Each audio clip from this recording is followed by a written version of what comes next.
Bismillahirrahmanirrahim. Elhamdülillahi Rabbil alemin. Vessalatu vesselamu ala eşrefil enbiyai vel mursalin. Ala seyyidina nebiyyina Muhammedin ve ala alihi ve sahbihi ecmaîn. Rabbi şrah li sadri ve yessir li emri ve ahlul uqdatan min lisani yefqahu qawli. Birincisi, əziz və dəyərli qardaşlarım, dəyərli müsəlmanlar, ilk öncə özümə, sonrasında hər birinizə uca və böyük olan Rəbbimizdən haqq təqvası ilə qorxmağı nəsihət edirəm. Həqiqətən də Allah Subhanahu wa Taala mübarək kitabında buyurur ki, sizin ən hörmətliniz Allahın dərgahında Allahdan ən çox qorxanınızdır. Yəni təqvalı olanınızdır. Allahdan qorxmaq, təqvalı olmaq, uca və böyük olan Rəbbimizin üzərimizdə olan əmrlərini yerinə yetirmək, nəyi ki bizlərə qadağan edibsə, nədən ki çəkinməyə əmr edib, çox şeylərdən uzaq durmaqla bu sifəti qazanmaq olar. Və ilk öncə Rəbbimizə sonsuz sayda həmd sənalar olsun ki, Allah Subhanahu wa Taala bizi bu mübarək ayı yetişdirib, bu ayın oruclarını tutmağı bizə nəsib edib. Və dua edirəm ki, sona qədər bu ayı gözəl şəkildə tamamlamağı bizə nəsib etsin. Və bu ayda tutduğumuz orucları, etdiyimiz ibadətləri Allah Taala öz dərgahında qəbul buyursun.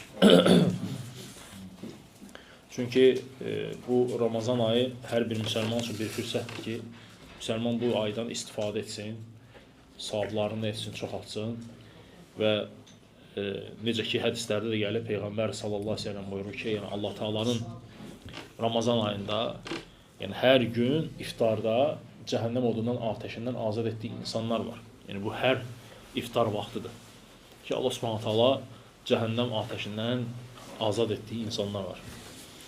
Ona görə də Allahın razılığını qazanmaq və Allahdan o savabı umaraq imanla bu orucunu etmək lazımdır, tutmaq lazımdır.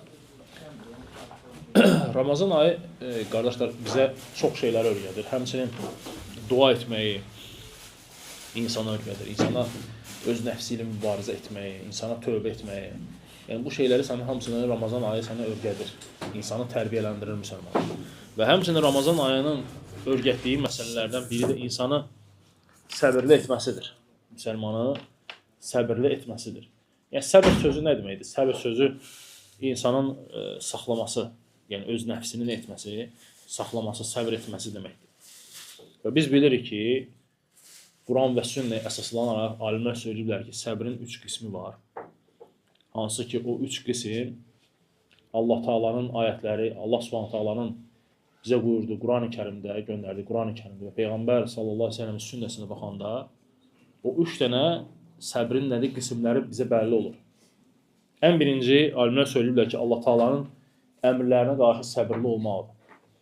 Deməli, qardaşlarım, namaz qılmaq, oruç tutmaq, zəkat vermək, həcc etmək, nə ki Allah Taala bizə əmr edibsə, bu şeyləri etmək üçün insana səbir lazımdır.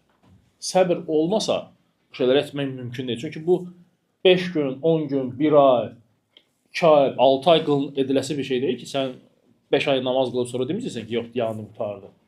Bu sənin ömrünün axırına kimi, qəbir evinə kimi səninlə bərabərdir. Ona görə Allah Taala buyurur ki, sizə yəqinlik gələnə qədər Rəbbinizə ibadət edin. Yəni ölüm gələnə qədər Rəbbinizə ibadət edin.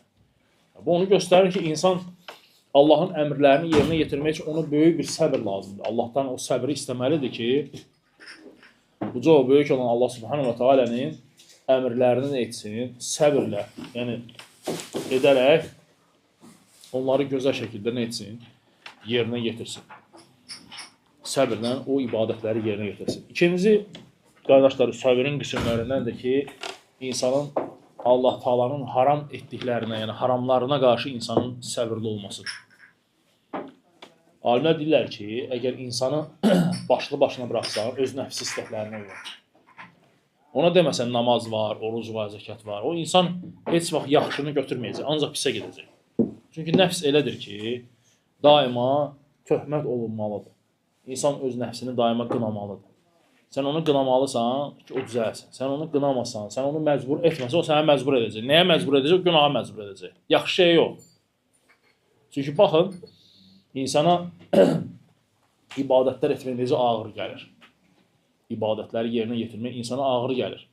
Amma baxırsan ki, insana başqa dünyəvi məqsədlər üçün olan işləri dediyin zaman onları rahatlıqla edir. Amma görürsən ki, namazlara gələndə, ibadətlərə gələndə, oruc, zəkat gələndə insana nedir? Ağır qəsdlər şeytan. adi namazı götürsək və yaxud da o hər iftar, səhur vaxtı biz saat 5 üçün durub əgər biz səhur eləyiriksə, sən hər hansı bir cahilə desən səhur eləmək və yaxud da səhər tezdən durub namaz qılmaq, nəfsinə ağır gələcək. 1000 dənə bəhanə gətirəcək. Amma desən ki, ona sabah səhər tezdən saat 5-də filan yerə gəl, orada bir xeylan qazanc var, 2000 qazanc var. Bu gecəni yatmayacaq. 4 dənə 5 dənə budilnik qoyacaq. 4 dənə 5 dənə adama deyəcək ki, birdən yatıb qalaram, mənə durğuzarsın. Çünki orada qazanc var, dünyalıq mənfəət var. Ona görə insan o şeyin dalıca nə edir? Qaçacaq, gecəni yatmayacaq. Amma Allah Subhanahu taalanın bizə vəd etdiyi qazanc, cənnət isə həm bu dünyada hər bir şeydən üstündür bu dünyada. Ki sənə hansı ki Allah Taala o ibadətləri etdiyinə görə sənə ki mükafat vəd edir Allah Subhanahu taala. Həm bu dünyada, həm qəbirdə, həm də axirətdə. Onun əvəzinə heç bir şey verə bilməz. Onun əvəzinə heç bir şey verə bilməz. Ona görə də insan Allah Subhanahu taalanın əmrlərinə qarşı nə etməlidir? Səbirli olmalıdır. Mütləqdir ki, sən haramlara qarşı nə etməlisən? Səbirli olmalısan. Çünki bu haramlar Allah Subhanahu taalanın qadağalarıdır. Onları aşmaq olmaz. Onları aşmaq olmaz. Allahın əmrlərini bacardığınız qədər yerinə yetirin. Peyğəmbər sallallahu əleyhi və səlləm buyurur.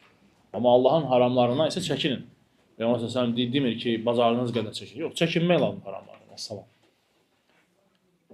Həmçinin qardaşlarım, səbrin qismlərində Allah Subhanahu taala da səbr əhlinə, səbr edənlərə böyük bir mükafat verəcək. Necə ki Allah Taala Quran-ı Kərimdə buyurur ki, Allah səbr edənlərin mükafatını hesabsız verəcək.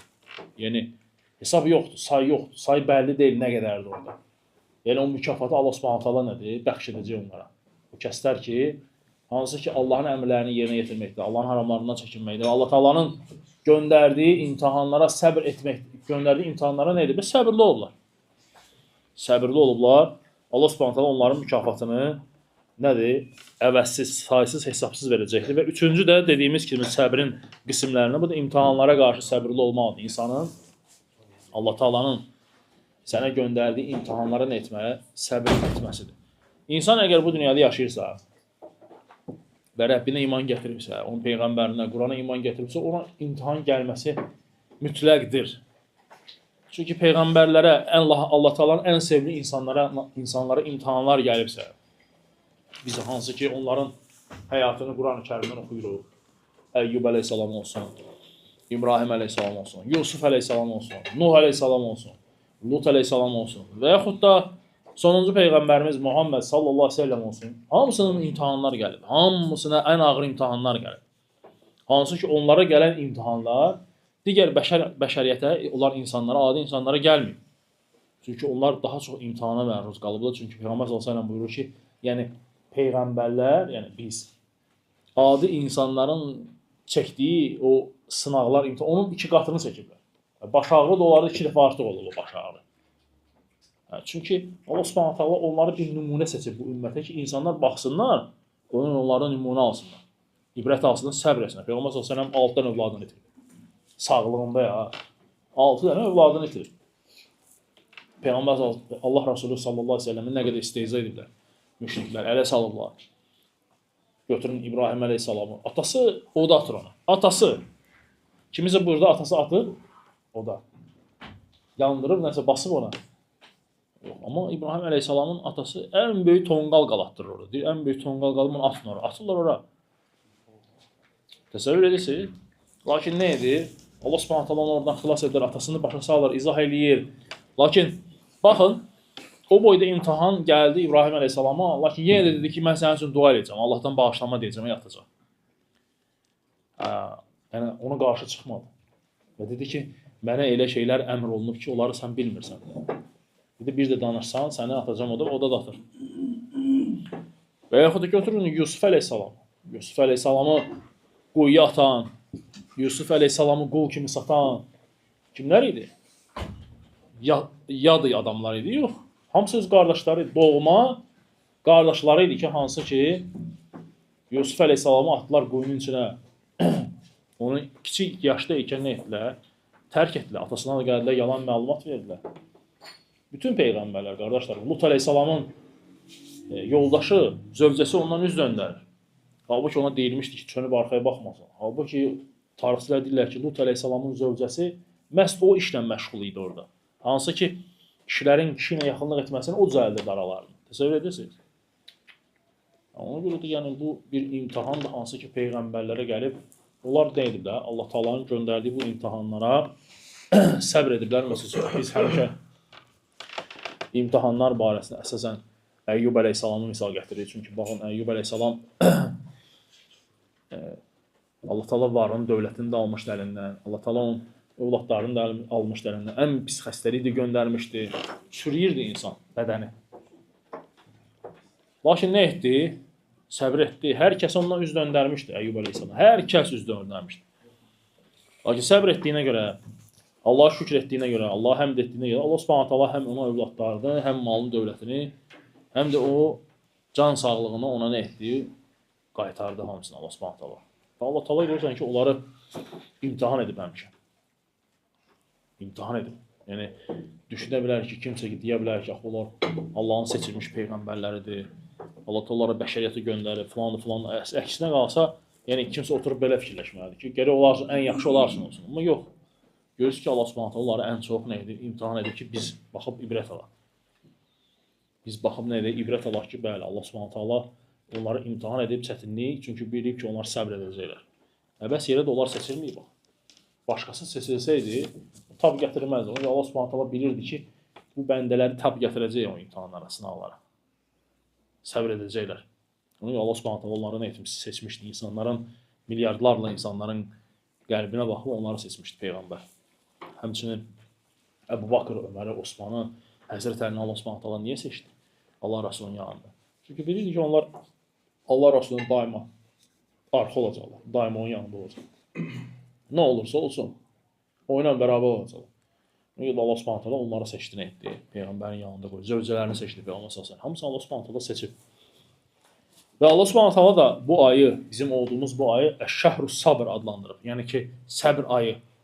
Ona görə hədisdə gəlib ki, Allah Rasulü buyurur ki, kimsə səbr ayını, yəni bu səbr ayında oruç tutarsa və həmçində ondan sonra hər ayda 3 gün oruç tutarsa, 14, 15, 16, 13, 14, 15 tutarsa hər ayda 3 gün, nədir? Allah Rasulü buyurur ki, elə bir ki, bir il oruç tutanın savabını qazanır. Və yaxud da başqa rəvayətdə gəlir ki, o insandan kin və küdurət gedər.